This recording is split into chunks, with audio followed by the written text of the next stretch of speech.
সময় থাকতে নিজে সতর্ক হন এবং আপনার ঘরের নারীদেরকেও সতর্ক করুন। ভারতের বিভিন্ন উগ্র হিন্দুত্ববাদী সংগঠনের নেতৃত্বে ভারত ও বাংলাদেশে উগ্র হিন্দুত্ববাদীরা ভাগোয়া লাভ ট্র্যাপ বা গেরুয়া প্রেমের ফাঁদ নামক ষড়যন্ত্র চালিয়ে যাচ্ছে।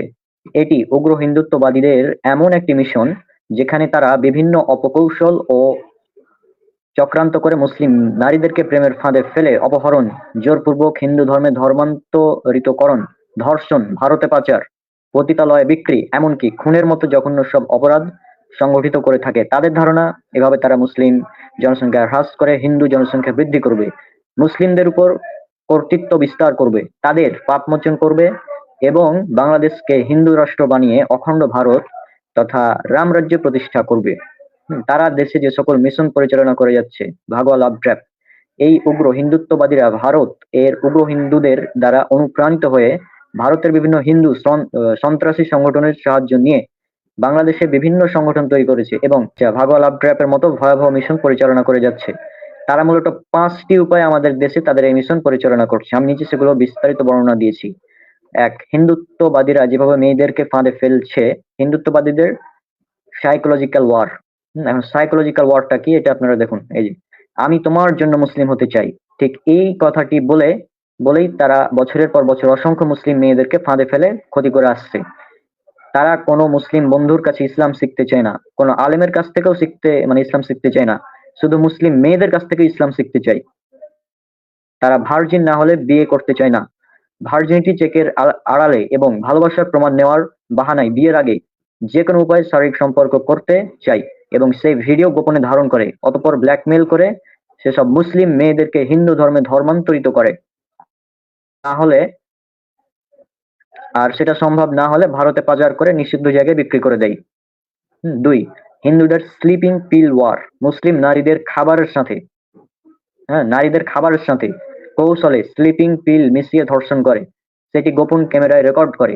হিন্দু হবার জন্য জোর জবরদস্তি করা কিংবা ব্ল্যাকমেল করা তাদের পুরনো কৌশল। এক্ষেত্রে মুসলিম মেয়েটি হিন্দু না হলে ভিডিও অনলাইনে ছেড়ে দেবার হুমকি দেওয়া হয়।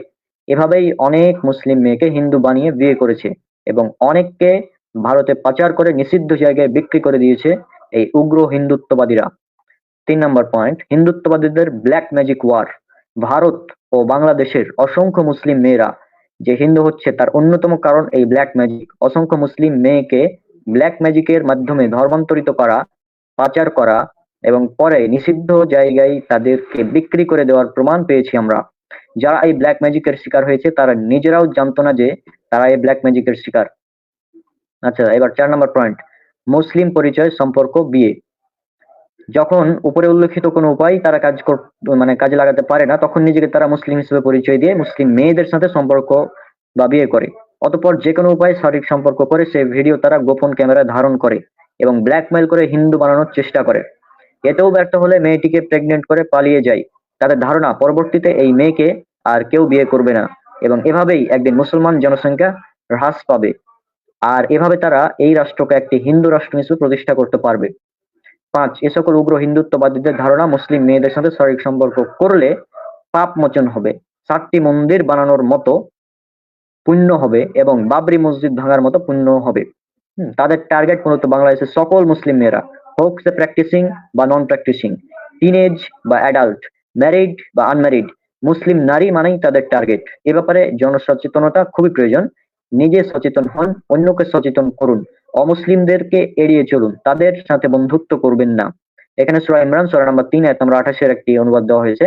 আল্লাহ তাআলা বলেন, মুমিনরা যেন মুমিনদের ছাড়া কাফিরদের বন্ধু হিসেবে গ্রহণ না করে, আর যে কেউ এরূপ করবে আল্লাহর সাথে তার কোনো সম্পর্ক নেই।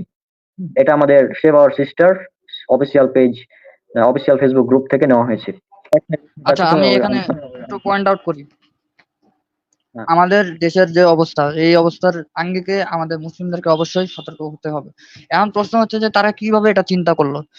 তো এখানে আমি যেটা ইতিহাস পাইছিলাম সেটা হচ্ছে যে আমার মনে পড়ছিল যে একজন ছিল, ডক্টর ফিন্ডার নামে একজন খ্রিস্টান পাদ্রী ছিল। উনিও এরকম একটা কিছু একটা করার চেষ্টা করছিল, বাট উনি ওটা ফেল হয়। কারণ আল্লামা রাহমাতুল্লাহ কারানবী উনি এটা পাল্টা জবাবের দেওয়ার কারণে ওনার বিরুদ্ধে প্রায় অনেকেই মানে অনেক বিরুদ্ধে অনেকে সচেতন হয়েছিলেন। কিন্তু আমাদের এই দেশে হঠাৎ করে দেখছি যে এই হিন্দু ভাইরা যারা উগ্রপন্থীরা হিন্দুত্ববাদ বা আইডিওলজি পলিটিক্যাল ভাবে হিন্দুজমকে নাম করে যেভাবে তারা চক্রান্তটা করছে, এটা আসলে মানে বিশৃঙ্খলা। আমার কাছে একেবারেই বিশৃঙ্খলা করেছে তারা। তো যাই হোক, আমি একটু ফ্ল্যাশব্যাক করি বা পিছনে যাই। 2006 সালে একটা ঘটনা আছে যেখানে আমেরিকার একজন মহিলা ছিলেন। তো উনি একটা কথা বলেছিলেন যে we should invade their countries, kill their leaders and convert them to Christianity. এটা ছিল 2006 সালের কথা। সেই সময়ে তারাও চিন্তা করছিল একইভাবে, রাজনৈতিক ভাবে আইডিওলজি পলিটিক্যাল ভাবে তারাও চাচ্ছিল যে আমরা এটা মানে এটা আমাদের করা উচিত। তো ঠিক তারা এটাও, মানে আমি যতটুকু রিসার্চ করেছি তারাও এখানেও ব্যর্থতা হয়েছে। কিন্তু এখানে আবার হিন্দুত্ববাদ বা এই যে উগ্র হিন্দু ভাইরা যারা আছে, এরাই এটাকে সফলতা করার জন্য এরা উঠে পড়ে লেগেছে এবং তারা সফল হয়েছে, অনেকটা সফল হয়ে গেছে। এখন আমাদের যেটা করণীয়, যতজন মুসলিম বোনরা আছে তাদেরকে সতর্ক করা, এটাই আমাদের কাজ। এখন আমাদের কি করা উচিত? মেয়েদেরকে অবশ্যই আমি বলবো যে আপনারা কোরআন পড়বেন, হাদিস পড়বেন, এবং যদি পারেন তাফসীর সহ হাদিস সহ সবগুলো বুঝেন, কারণগুলো বুঝেন। কোরআনের প্রত্যেকটা আয়াত কি কি কারণে আয়াতগুলো নাজিল হয়েছে, কারণ ওরা আপনাকে মানে সাইকোলজি ভাবে আপনাকে উইক করে দিতে পারে। আপনি যদি এটা না বুঝেন তাহলে ওরাই আপনাকে ধরবে। এটা কিন্তু তাদের পয়েন্ট আউট আছে, এটা তাদের চক্রান্তের ভিতরে একটা পরিকল্পনা আছে, এটা তারা করবে। দ্বিতীয় কথা, সবসময় পর্দার ভিতরে থাকার চেষ্টাটা করা অবশ্যই জরুরি, এবং এবং এবং হিন্দু যারা উগ্রপন্থী আছে এদের থেকে বিরত থাকা জরুরি। আমি আজকে পোস্টে দেখলাম অগ্নিবীর, বাংলাদেশের একটা বড় একটা সংগঠন হচ্ছে অগ্নিবীর সংগঠন, তারাও আইডিওলজি ভাবে পলিটিক্যালি ভাবে এটাও কাজ করে যাচ্ছে। কারণ এই গত 2 বছরে আমরা সবাই জানি যে অগ্নিবীর কিন্তু কোরআনের উপরে অনেক অপবাদ দিয়েছিল। তার জবাব কিন্তু রাহুল ভাইয়া দিয়েছিল, আমাদের ভারতের ব্রাদার রাহুল ভাইয়া। তো ঠিক তারা ওই জবাবটা, পাল্টা জবাব না দেওয়ার কারণে তারাও এই ষড়যন্ত্রে তারাও লিপ্ত হয়ে গেছে, এবং তারা আজকে আজকে আমি দেখলাম যে এই পোস্টটা তারা করছে যে তারা মুসলিমদের মেয়েদেরকে টার্গেট করবে, তারপরে ছেলেদের উপরে তারা মানে হত্যা করবে, এরকম অনেক ধরনের পোস্ট আসছিল।